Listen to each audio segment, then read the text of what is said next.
हर औरत ये सवाल कभी न कभी अपने दिल में पूछती है।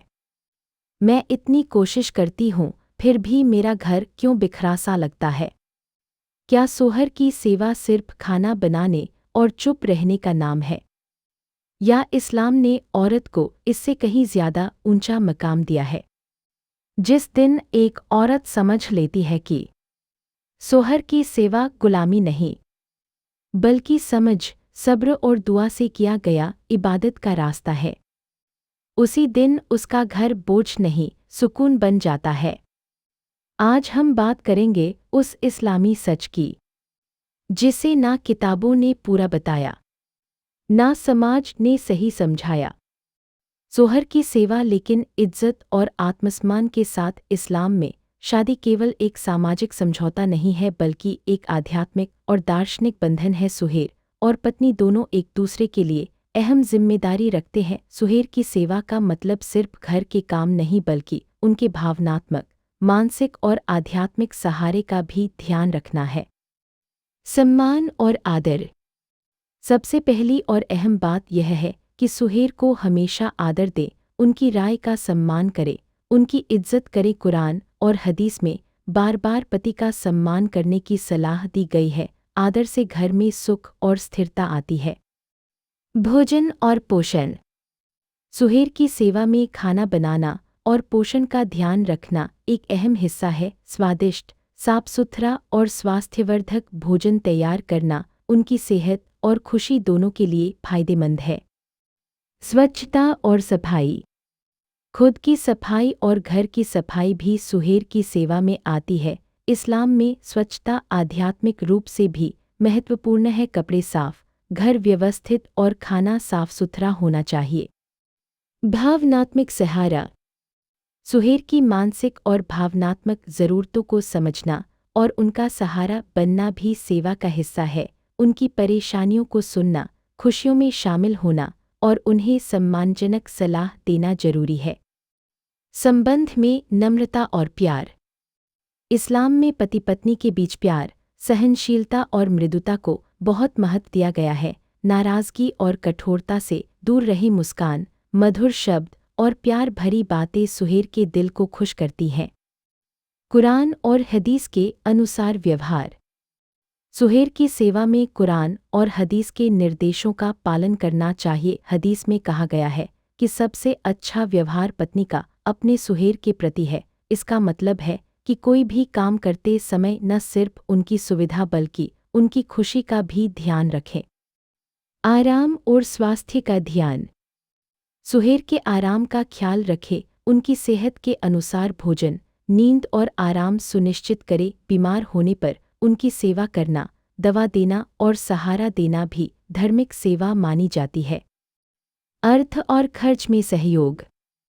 यदि सुहेर के खर्च या व्यवसाय से जुड़े निर्णय हैं, तो उन्हें समझें और मदद करें। यह सेवा का हिस्सा है कि घर की आर्थिक व्यवस्था में सहारा दें और जरूरत पड़ने पर समझदारी से सलाह दें। आध्यात्मिक समर्थन। सुहेर की आध्यात्मिक यात्रा में मदद करना भी सेवा है। नमाज, रोज़ा और अन्य इबादत में उनके साथ शामिल होना, उनके लिए प्रार्थना करना और उन्हें प्रेरित करना महत्वपूर्ण है। समझदारी और धैर्य। सुहेर की सेवा में सबसे बड़ी चीज़ है समझदारी और धैर्य। हर समय उनके मूड और ज़रूरतों के अनुसार प्रतिक्रिया देना जरूरी है। झुंझलाहट या जल्दबाजी से बचें। साझा जिम्मेदारियाँ। घर के काम, बच्चों की देखभाल और सामाजिक जिम्मेदारियों में सुहेर का सहयोग करें। सेवा का मतलब केवल आदेश मानना नहीं, बल्कि सहयोग और साझा जिम्मेदारी निभाना है। सकारात्मक वातावरण। घर में हमेशा सुखद और शांतिपूर्ण वातावरण बनाए रखें। विवादों और अनावश्यक तकरार से दूर रहें। इज्जत और गोपनीयता। सुहेर की व्यक्तिगत बातों और गोपनीयता का ख्याल रखें। दूसरों के सामने उनकी आलोचना या शिकायत कभी न करें। शारीरिक और भावनात्मक स्नेह। इस्लाम में पति पत्नी के बीच स्नेह और निकटता की इजाज़त है। प्यार, सम्मान और स्नेहपूर्ण व्यवहार से सुहेर की सेवा पूरी होती है। संतुलन बनाए रखना। अपनी ज़रूरतों और सुहेर की ज़रूरतों में संतुलन बनाए रखना भी महत्वपूर्ण है। अपने स्वास्थ्य और आत्मसम्मान को बनाए रखते हुए सेवा करें। धैर्य और सहनशीलता। सुहेर की सेवा में सबसे बड़ा गुण है धैर्य। समय समय पर उनका स्वभाव कठिन या समझना मुश्किल हो सकता है, लेकिन सहनशीलता और नम्रता से हर समस्या का हल निकलता है। संबंधों में स्थिरता। एक स्थिर और संतुलित गृहस्थ जीवन बनाने के लिए सुहेर के साथ समझौता और सहमति बनाए रखना आवश्यक है। उपहार और सरप्राइज। छोटे छोटे उपहार, प्यार भरी बातें या सरप्राइज से सुहेर की खुशी बढ़ती है। यह सेवा का एक भावनात्मक रूप है। सकारात्मक संचार। बातचीत में हमेशा सकारात्मक और सम्मानजनक भाषा का इस्तेमाल करें। नकारात्मक शब्द, गाली या ताने भरी बातें किसी भी सेवा को नष्ट कर देती हैं। शुक्रिया और प्रशंसा। सुहेर के अच्छे कामों की तारीफ करें। उनका सम्मान और सराहना करने से उनका आत्मविश्वास बढ़ता है और सेवा और भी प्रभावी होती है। इस्लाम में सुहेर की सेवा केवल कार्यों या आदेशों का पालन नहीं है, बल्कि एक पूर्ण भावनात्मक, मानसिक, शारीरिक और आध्यात्मिक सहयोग है। इसे समझदारी, धैर्य, प्रेम और सम्मान से करना चाहिए। जब पत्नी अपने सुहेर की सेवा इस्लामी सिद्धांतों और प्रेम। 21 सेवा और आत्मसम्मान का संतुलन। इस्लाम यह सिखाता है कि सोहर की सेवा करते समय पत्नी अपना आत्मसम्मान न खोए। सेवा का अर्थ यह नहीं कि खुद को मिटा देना, बल्कि अपने अस्तित्व को बनाए रखते हुए प्रेम और समझ से साथ देना है। एक समझदार महिला वही है जो सेवा भी करे और खुद की गरिमा भी बचाए। 22 सोहर के क्रोध के समय व्यवहार। हर इंसान को गुस्सा आता है, सोहर भी इंसान है। जब सोहर गुस्से में हो तब पत्नी का धैर्य बहुत बड़ी सेवा बन जाता है। उस समय बहस करना, ताने मारना या जवाबी गुस्सा दिखाना घर को तोड़ देता है। इस्लाम सब्र को सबसे बड़ी ताकत मानता है। 23 सोहर की मेहनत की कदर। सोहर घर के बाहर मेहनत करता है, थकता है, तनाव झेलता है। पत्नी की यह जिम्मेदारी है कि वह उसकी मेहनत की कदर करे, उसकी थकान को समझे और उसे सुकून दे। एक मुस्कान, मीठे शब्द और सम्मान भरा व्यवहार उसकी आधी थकान मिटा देता है। 24 घर को सुकून की जगह बनाना। इस्लाम में घर को सुकून की जगह कहा गया है। पत्नी का व्यवहार, बातचीत, रहन सहन और माहौल ऐसा होना चाहिए कि सोहर घर आकर सुकून महसूस करे, न कि डर या तनाव। 25 शिकायत नहीं, समाधान की सोच। हर घर में समस्याएं होती हैं, लेकिन बार बार शिकायत करना, दूसरों से सोहर की बुराई करना इस्लाम में नापसंद है। समझदार पत्नी समस्या का समाधान ढूंढती है, न कि आग में घी डालती है। 26 सोहर की इज्जत दूसरों के सामने। सोहर की सबसे बड़ी सेवा यह है कि उसकी इज्जत दूसरों के सामने बनी रहे, चाहे रिश्तेदार हों या दोस्त। पत्नी को कभी भी सार्वजनिक रूप से सोहर को नीचा नहीं दिखाना चाहिए। 27 आर्थिक हालात में सहयोग। अगर सोहर की आमदनी कम हो या आर्थिक तंगी हो तो पत्नी का धैर्य और सहयोग बहुत अहम हो जाता है। ताने, तुलना और दबाव घर को तोड़ देते हैं। इस्लाम सिखाता है कि कठिन समय में साथ देना ही असली रिश्ता है। 28 बच्चों के सामने सोहर का सम्मान। बच्चे वही सीखते हैं जो देखते हैं। अगर पत्नी बच्चों के सामने सोहर की इज्जत करती है तो बच्चे भी अपने पिता का सम्मान करना सीखते हैं। यह आने वाली पीढ़ी की तरबियत है। 29 सोहर की कमजोरियों को छुपाना।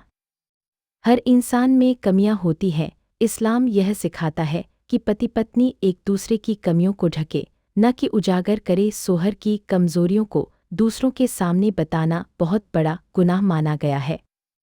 30 जुबान की हिफाजत। अक्सर रिश्ते जुबान की वजह से टूटते हैं। कटु शब्द, ताने, अपमानजनक भाषा सेवा को जहर बना देती है। इस्लाम मीठी जुबान को सदका बताता है। 31 सोहर की पसंद नापसंद का ध्यान। खाने पीने, पहनावे, रहन सहन में सोहर की पसंद का ध्यान रखना भी सेवा का हिस्सा है। इसका मतलब यह नहीं कि पत्नी की पसंद कोई मायने नहीं रखती, बल्कि आपसी तालमेल होना चाहिए। 32 बीमारी और कमजोरी में सेवा। जब सोहर बीमार हो तब पत्नी की सेवा सबसे बड़ा इम्तिहान होती है। दवा, देखभाल, धैर्य और दुआ ये सब मिलकर इबादत बन जाते हैं। 33 दुआ के जरिए सेवा। इस्लाम में दुआ सबसे ताकतवर हथियार है। पत्नी अगर अपने सोहर के लिए दिल से दुआ करती है तो यह सबसे ऊंची सेवा है, चाहे वह रोजगार के लिए हो, सेहत के लिए या हिदायत के लिए। 34 सोहर की गलतियों पर हिकमत। अगर सोहर कोई गलती करे तो उसे सबके सामने शर्मिंदा करना इस्लाम के खिलाफ है। अकेले में नरमी से, समझदारी के साथ बात करना ही सही तरीका है। 35 तुलना से बचना। फलां का सोहर ऐसा है, दूसरों के पास ज़्यादा है, ऐसी बातें रिश्ते को खोखला कर देती हैं। इस्लाम संतोष और शुक्र सिखाता है। 36 सोहर की माँ बाप का सम्मान। सोहर की सेवा में उसके माता पिता का सम्मान भी शामिल है। उनका अदब करना सोहर के दिल में पत्नी की इज्जत बढ़ा देता है। 37 जिद और हट से दूरी। हर बात पर जिद करना घर का सुकून छीन लेता है। समझदार पत्नी जानती है कि कब बोलना है और कब चुप रहना है।